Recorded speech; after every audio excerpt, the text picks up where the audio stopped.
Apple, Google, and Microsoft just replaced your password with a piece of math. They're calling it a passkey, and almost every major site you use is prompting you to set one up. The part most explainers skip is what actually happens to your accounts when the iCloud or Google account that syncs your passkeys gets compromised. Hi nerds, I'm Addie. I've been in cybersecurity for 15 years, and I break down cyber threats before they blindside you. In this video, I'm walking you through what a passkey actually is at the cryptographic layer, why this is genuinely the biggest authentication change in 20 years, and why the strongest authentication system ever shipped to consumers is gated by the weakest one. Stay with me because the last part changes how you should be auditing your accounts tonight. What are passkeys? Every major platform you use is trying to retire your password, like Apple, Google, Microsoft, GitHub, PayPal, eBay, Adobe, and most major banks. All of them are now prompting you to set up something called a passkey instead. Most people I talk to have tapped through one of these prompts in the last 6 months and have no idea what they actually agreed to. The marketing copy says passwordless and faster and more secure. The marketing is technically right and substantively incomplete. A passkey is the first time real public key cryptography, the same math that runs your TLS handshake and your SSH key, has shipped to your grandmother's iPhone. That is the breakthrough. The catch is that the convenience model that made passkeys deployable changed the threat model in a way the prompt screen doesn't really explain. So how does this actually work, and what's the catch? The math that replaced your password. Passkeys are different from passwords because the website never stores or receives a password that can be stolen and reused. Instead, your device creates a pair of cryptographic keys, one public key that the website keeps and one private key that stays on your phone, computer, or password manager. When you log in, the site sends a challenge and your device proves it has the private key, usually after Face ID, fingerprint, PIN, or device unlock. There's no password to phish, no password to reuse on another site, and a data breach usually doesn't give attackers something they can actually log in with. It might sound like it, but they're not magic, and you still need good account recovery and device security. But compared with normal passwords, they remove a lot of the biggest risks and friction. Now, look at where each of those pieces actually sits in your device. The private half stays inside the secure element on your device, which is a separate chip designed so that the rest of the phone cannot read it. On iPhones, this is called the Secure Enclave. On Android phones, it's the Strongbox or the Trusted Execution Environment. On modern Windows, it's the TPM. On a hardware key like YubiKey, it's the chip itself. The private half never leaves that vault, even if your phone is compromised by malware. The public half goes to the website. That's all the website ever sees. When you log in, the website first sends your device a random challenge. Next, your device asks for the secure element to sign that challenge with the private key. The secure element then returns a signature. After that, your device sends the signature back. Then the website verifies it against the public key in the database. Because there is no password, every signature is unique to the challenge that produced it. An attacker who intercepts a signature cannot replay it for a future login because the next challenge will be different. An attacker who breaches the website's database and steals the public key cannot do anything with it because public keys are mathematically useless without the matching private key. The browser and operating system also enforce one more rule that turns out to be load-bearing. The passkey is bound to the exact origin it was registered with. If you registered a passkey at chase.com, your device will only sign challenges that come from chase.com. A phishing site sitting at chasing.com or chase-login.com will never get a signature because your device refuses to talk to it. So, if the math is this clean, why is everyone in security still nervous about passkeys? Why the old phishing tricks stopped working? I just told you passkeys can't be phished.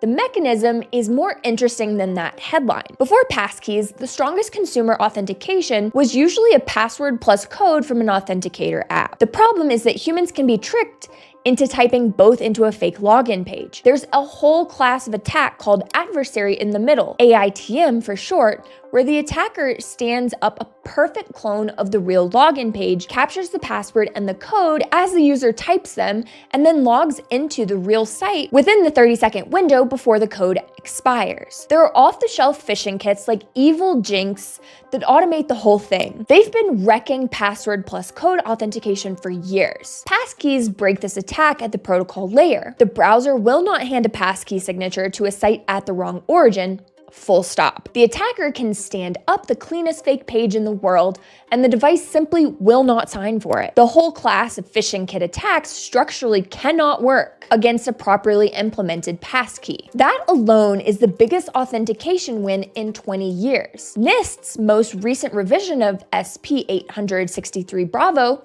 the Federal Digital Identity Guidelines, explicitly calls out phishing-resistant authenticators as the gold standard for high-assurance authentication. There's a real technical reason every major platform is moving here at the same time. There's also database breach immunity. When the next big company gets hit and 10 million records leak, the attackers used to walk away with hashed passwords they could brute force at home. With passkeys, the same breach gives them a list of public keys. Public keys are not credentials. Instead, they are verification keys. The attacker cannot log in with them, and the breach loses its useful payload. But there's a part of this story the marketing hasn't told you yet, and it changes how the whole system actually performs in practice. The two kinds of passkey no one tells you about. There are two kinds of passkey, and the vendor messaging conflates them. The distinction is the most important thing you can learn about this technology. The first kind is a device-bound passkey. The key pair lives in one specific piece of hardware and cannot be copied off of it. A YubiKey is the best example. Some enterprise Windows Hello deployments are also device-bound. This is the strongest version.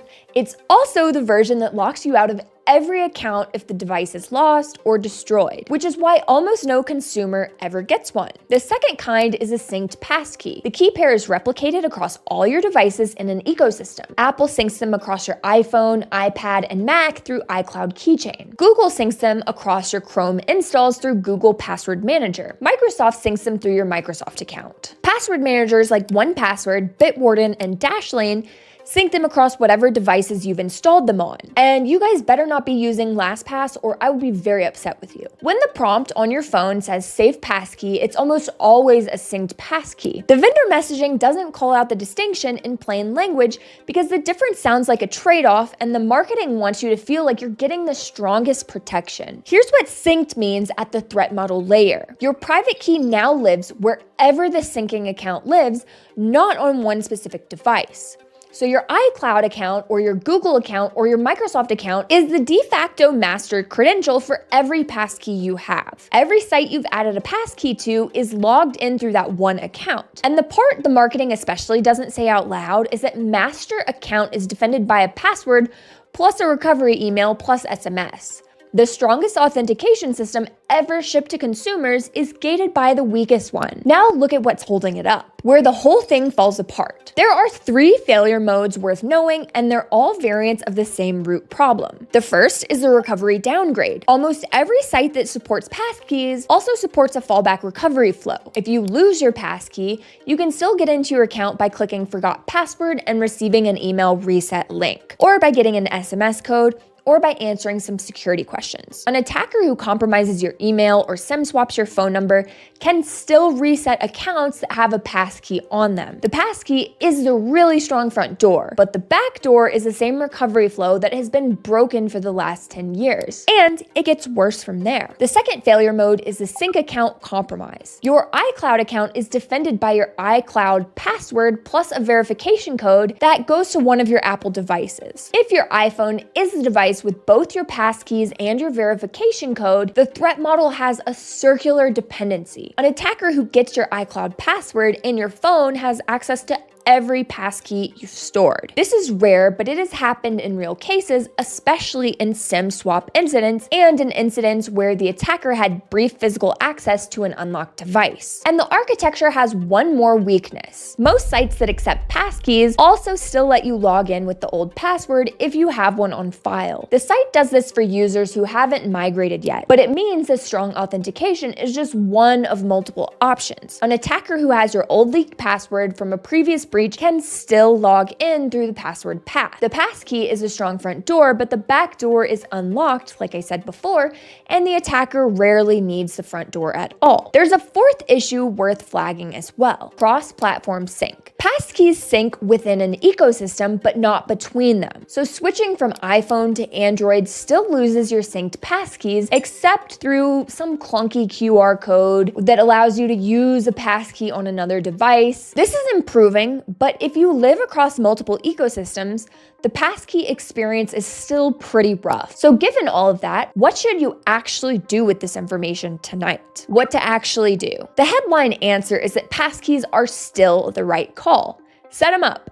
The phishing resistance and database breach immunity are real and substantial gains over password plus SMS, just full stop. Don't let the failure mode scare you out of using them. What changes is what you audit alongside them. So your synced passkey is only as strong as the master account it's syncing through.